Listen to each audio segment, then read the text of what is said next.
Assalamualaikum warahmatullahi wabarakatuh. Bagaimana kabarnya semua?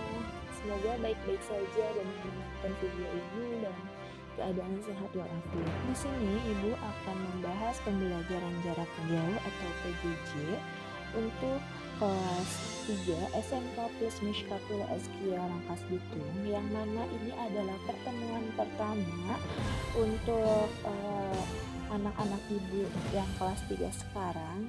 Jadi Ibu harapkan untuk semuanya memperhatikan video yang Ibu telah berikan dan Ibu share di dalam grup. Oke, Ibu izin memperkenalkan diri. Nama Ibu adalah Ibu Aini. Biasa dipanggil oleh kalian adalah Ibu Mimun. Di sini Ibu mengajar matematika kelas 2 dan kelas 3. Mungkin kalian sebelumnya belum pernah diajar oleh Ibu karena sebelumnya Ibu mengajar kelas 1 dan kelas 3. Sebelum mulai pembelajaran, ada sedikit pepatah yang mengatakan bahwa jika kamu tidak sanggup dengan lelahnya belajar, maka kamu harus sanggup menahan perihnya kebodohan. Ya, siapa sih yang tidak sanggup menahan lelahnya belajar ya dengan masa pembelajaran daring ini? Sama-sama lelah, kalian lelah, Ibu di sini juga sebagai pengajar lelah. Jadi kita sama-sama harus tetap semangat dalam melakukan pembelajaran jarak jauh ini. Tidak ada kata lelah dalam apapun itu, dalam pembelajaran apapun. Oke, kita mulai ya materinya dengan materi statistika. Oke, di sini Ibu akan menjelaskan sedikit dulu mengenai statistika. Statistika itu apa? Apa sih statistika itu? Statistika adalah sebuah ilmu yang mempelajari bagaimana cara merencanakan, mengumpulkan, menganalisis, lalu menginterpretasikan, dan akhirnya mempresentasikan data. Di sini ada statistika, di mana statistika ini mempunyai beberapa komponen atau mempunyai beberapa bagian. Yang pertama adalah penyajian data, yang kedua adalah ukuran permutasan data tunggal, yang ketiga adalah ukuran permusatan data kelompok, dan yang terakhir adalah ukuran penyebaran data.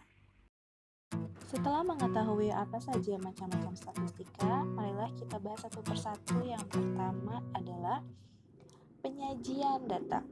Apa sih yang ada di dalam penyajian data itu? Penyajian data terdiri dari tabel frekuensi, diagram batang, diagram lingkaran, dan diagram garis.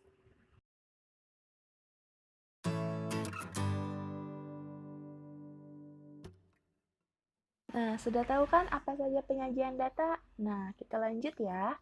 Kita lanjut mengetahui apa itu tabel frekuensi. Seperti apa tabel frekuensi itu, diagram batang itu seperti apa, diagram lingkaran seperti apa, dan diagram garis seperti apa. Selanjutnya, di sini ada tabel frekuensi. Tabel frekuensi adalah suatu keadaan yang menggambarkan bagaimana frekuensi dari gejala atau variabel yang dilambangkan dengan angka itu telah tersalur, terbagi, tersebar, dan terpancar. Selanjutnya di sini ada contoh dari tabel frekuensi, bisa dilihat sendiri ya. Lalu di sini ada contoh dari suatu tabel frekuensi yang mana soalnya adalah sajikan data nilai tersebut dalam bentuk tabel frekuensi. Kita lihat bahwa nilai ulangan matematika kelas 5 SD X adalah sebagai berikut. Lalu jawabannya adalah seperti yang ada di samping tabel tersebut ya, karena kita tinggal mencari sesuai dengan data yang sudah disajikan di dalam soal saja.